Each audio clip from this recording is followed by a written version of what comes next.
Peace and blessings, everyone. This is Mike Muhammad, and this video is about the Versys X-300. I want to answer the question, can it handle a busy urban expressway? I live in the city of Chicago, and we're going to jump on the Dan Ryan Expressway where the de facto speed that pretty much traffic is flowing at is about 70 miles per hour, and people in the fast lane are going a little bit faster than that.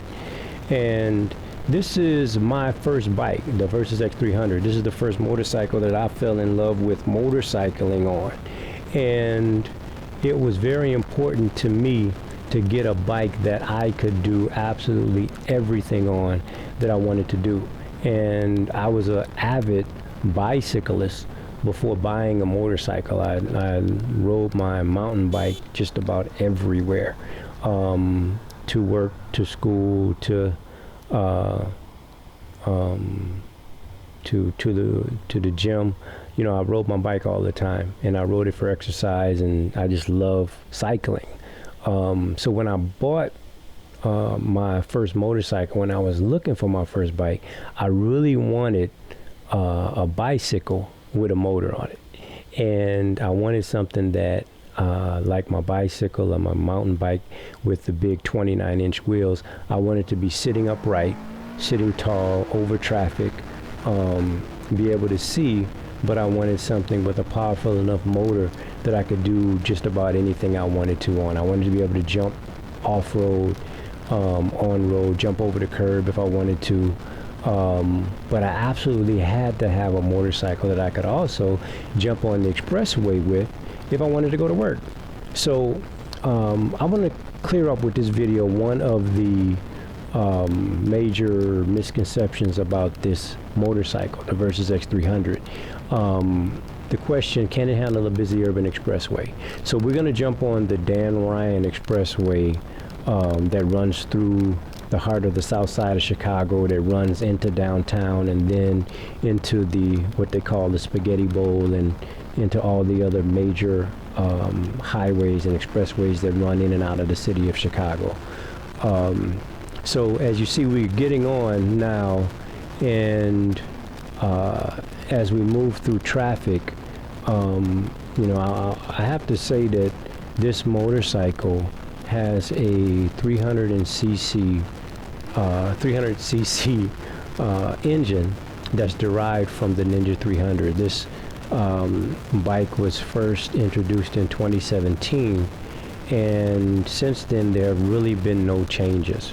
But as you can see, this bike really has no problem moving through traffic.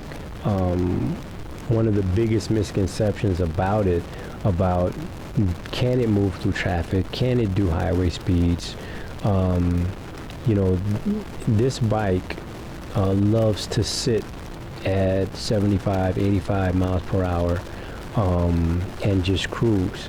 Is it a little buzzy with its high revving engine? A little bit. Is it disturbing? Is it disturbing in the handlebars? No. Is it disturbing in the foot pegs?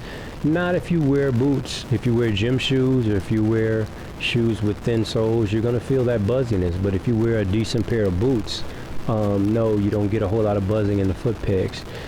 Man, this motorcycle revs to 12,000 RPM is its red line, and it delivers peak power at 10,000 RPM. So as you see right now, I'm at about 10, 11,000 RPM, and it loves it. This is where it has no problem being. And it's funny because, you know, traditionally, if you're not riding a motorcycle that is a high revving engine, a high revving screamer like this, like race bike engines are made to be, like the Kawasaki, the 300, and then the 400, and now the new 500. But if you go back and look at this 300, you look at the 400, they rev to 12,000 RPM, they rev to 14,000 RPM. So this bike has absolutely no problem keeping up. It has no problem passing. It loves to be ridden hard. It loves to be ridden hard and put away wet, you know. I remember taking my bike in to the dealership, and you know, some of the you take it in and get it looked over at the service intervals, and saying, hey, you know, I've revved my bike pretty high. You know, I keep it at red line, so I want you to check it out and, you know, just make sure everything is okay. And I remember the technician laughing at me and saying, you know, man, that's a Ninja 300 engine in that thing. You know, it's meant to be. It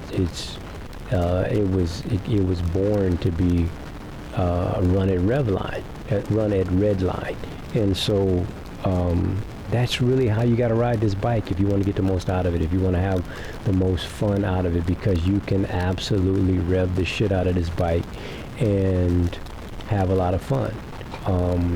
It's not a bike that's going to scare you with its power at all. It's not a bike that's going to rip your arms off with its power at all. But you can see if you're traveling with traffic at 70 miles per hour and you roll on the throttle, it still has enough guts to pass. And the key is that you got to keep this thing revving where it likes to rev, you know, at 10,000, 12,000 RPM. It likes to be right under red line. And will it destroy the engine? Will it tear it up? No, because this little parallel twin that Kawasaki designed for the Ninja 300 is an engine that has two small cylinders traveling a short distance. It's not a thumper where it's one cylinder where you got to traveling a long way and it's producing a whole lot of heat and a whole lot of wear. This thing just doesn't produce that type of wear and tear, and is proven to be reliable. The engine's been around in this since 2017, and in the Ninja 300 before that. So there's no issue with reliability. There's no issue with, oh, you know, you're revving the engine too high. That's dangerous. It's just not an issue with this bike. So I love riding this thing on Expressway. This is one of my favorite places to ride. I love riding this bike off-road. I love riding this bike in the city commuting, but I think one of my favorite places to ride, period, is on the Expressway. A lot of people don't like riding, you know, on the highways, on the Expressway. This is one of my favorite places to ride, and this bike does not disappoint you. You keep it revved up, and if you need to go around someone, if you need to pass someone, if you're at about 75 miles per hour, you can just roll on 6th gear. If you're anywhere under 75, drop it into 5, and it'll give you a good burst to pass someone. So, you know, I love riding this bike, and I love riding on the Expressway. I'll be quiet for a minute and just let you enjoy the ride as we are approaching downtown, and this is generally where traffic kind of gets a little bit heavier, and so we got to move around some of the cars, and you see just how this bike handles it with no problem whatsoever.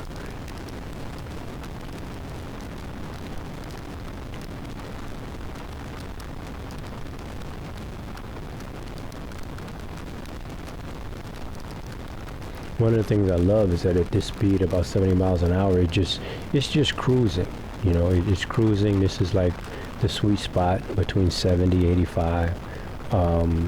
And if you need to pass someone, you can drop it in the 5th, and you know, it'll go. It's not gonna rip your arms out, rip your head back like a leader bike would, or even give you a just little lesser bump like a 650 class bike will, but it gives you enough to pass.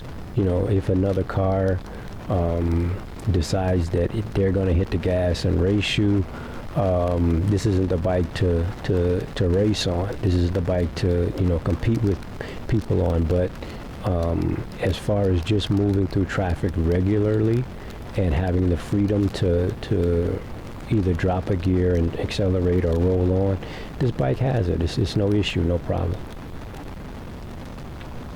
Now we're hitting on to getting off of the Dan Ryan, going on to 55, hitting out south of the city of Chicago, and we'll have a chance to open it up a little bit again. Now, after saying all of that about the acceleration and rolling on and dropping the gear and it all being adequate, I want to have a caveat, which is that this was my first bike. This is the bike that I learned to ride on. So we're talking about a bike that is perfectly suitable for a beginner rider. We're talking about a bike that if you are an experienced rider and you really love speed, this may not necessarily be the bike for you.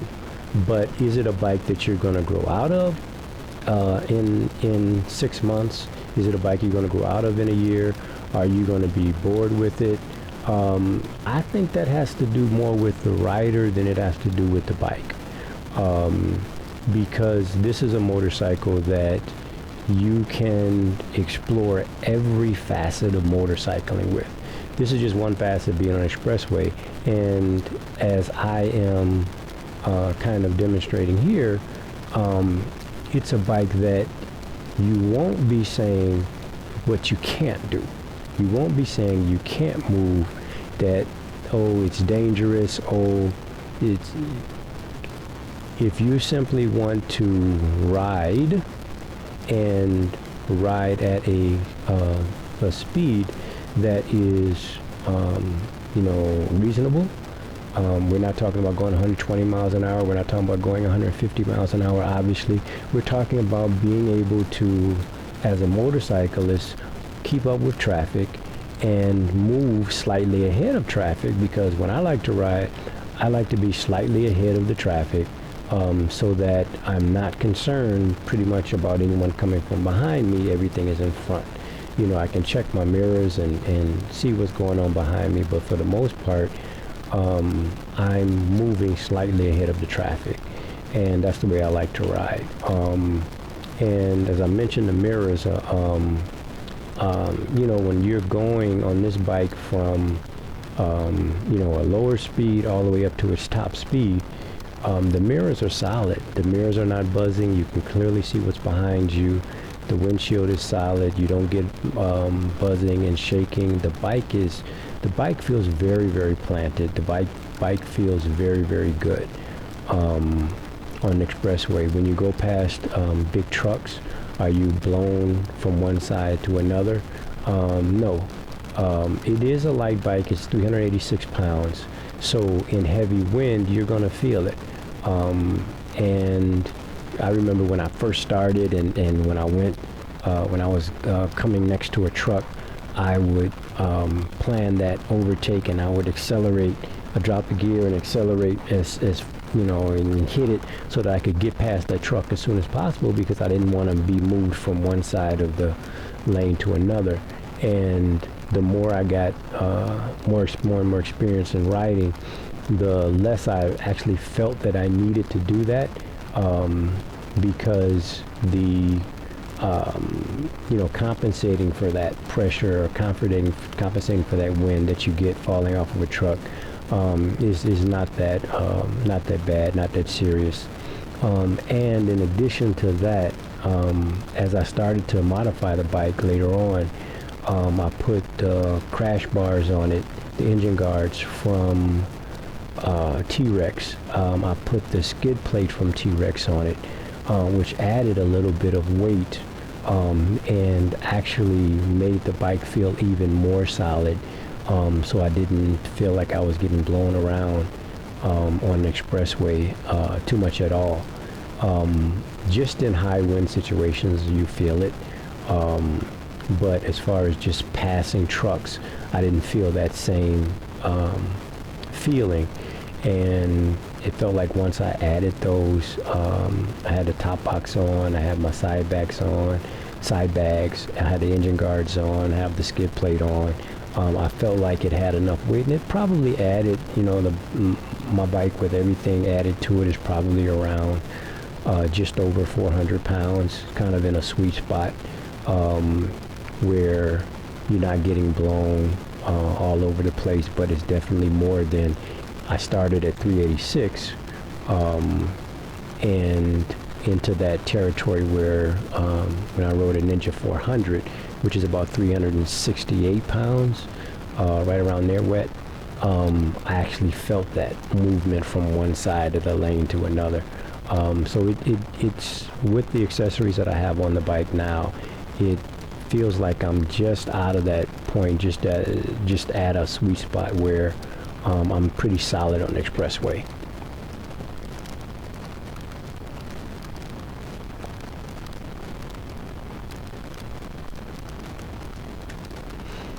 One last thing I want to talk about, and kind of closing this video up, is how I came to my purchase of the Versys X-300, why I chose it over the competition.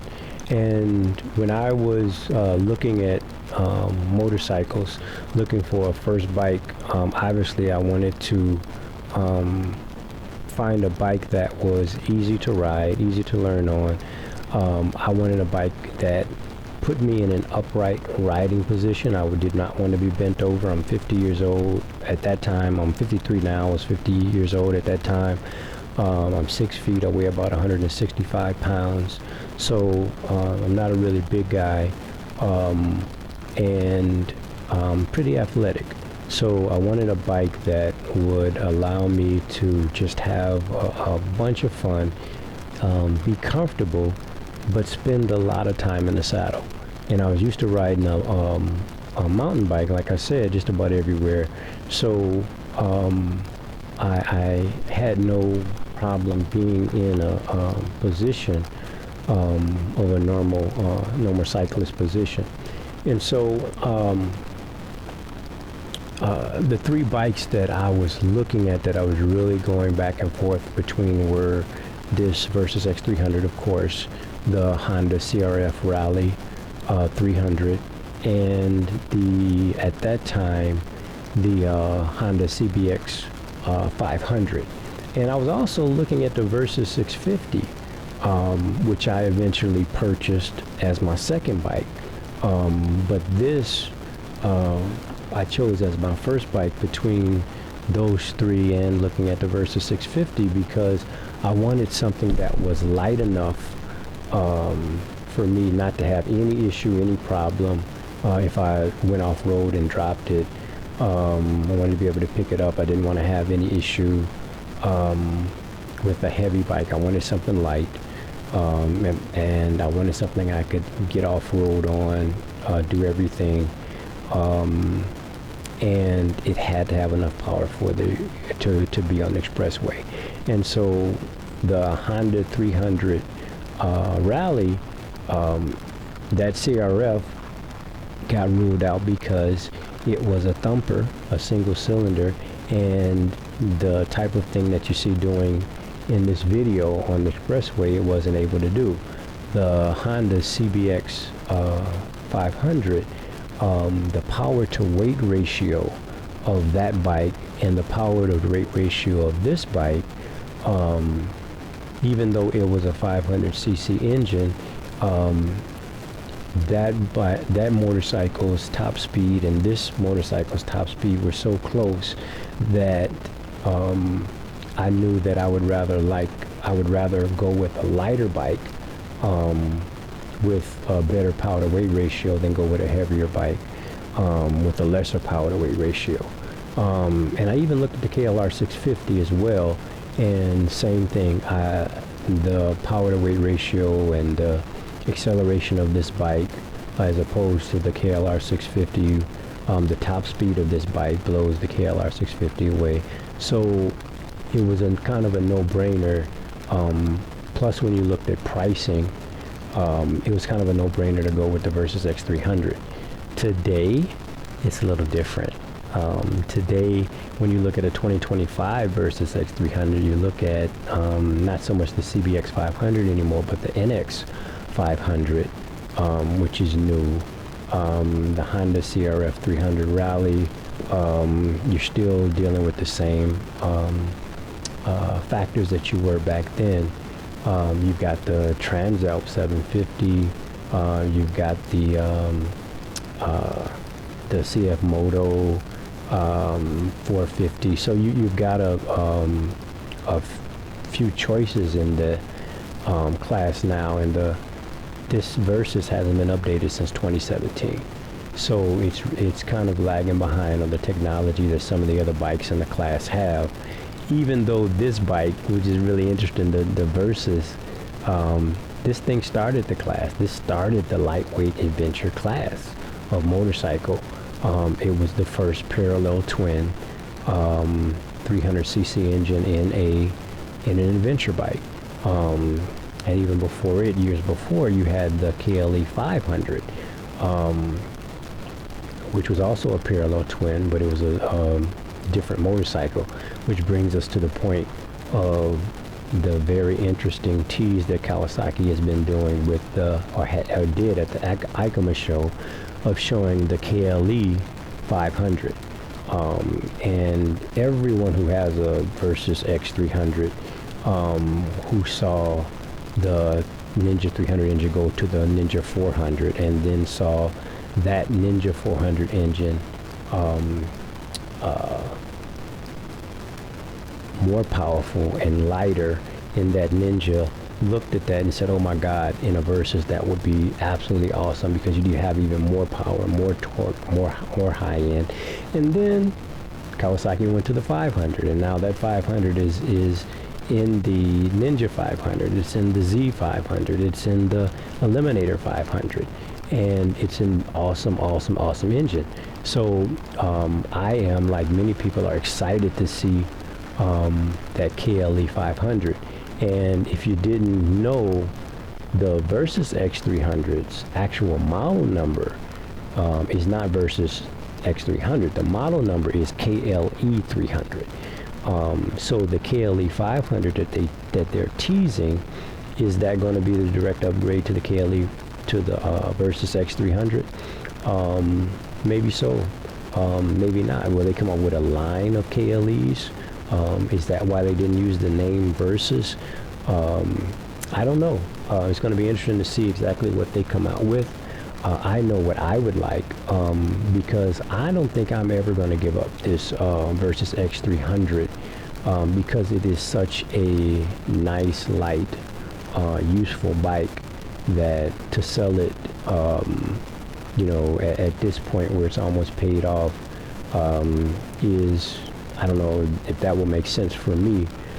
But I know that if you took a Ninja 500 engine and put it in this Versys X300, and kept the basics the same and just upgraded a few things, technology, I'd love to see switchable ABS for off-road. But if you took this bike and put a 500 engine in, that 500 engine in it, oh my God, it would be so awesome.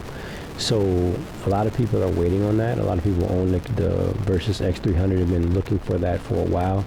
That's probably the only scenario that I would trade in this bike or give up this bike to get another one. Otherwise, I would just keep this. This would be my first bike, my last bike, and my second bike, all in between. Because quiet as kept, a lot of Versys X300 owners are older guys. You know, they're 50 and up, into their 70s, who were riding heavier bikes and looked and said, you know, I need a lighter bike. I need something that's still competent, something that's quality, something that's reliable, but I can still have fun on, and I'm not going to feel like I'm on a cheap or a beginner bike, and this bike fits that mold. So one of the things that's interesting, in 2025, a Versys X300 I have seen in the United States, I've seen dealers with prices marked down on this Versys X-300 to as low as $4,500 off of an original MSRP of $61.99, or what I got mine at $60.99 in 2022. But I've seen leftover models, the leftover 2023s, 2022s, selling for as low as like $4,500, even $4,000 to get them out of the showrooms. That is an awesome buy. In 2025, if I did not have a bike and I came across one of those at $4,000 or $4,500, I'd snatch it in a minute. Damned if I pay $7,000 for the NX500. If I could grab one of these at $4,000 or $4,500, and you can still find them.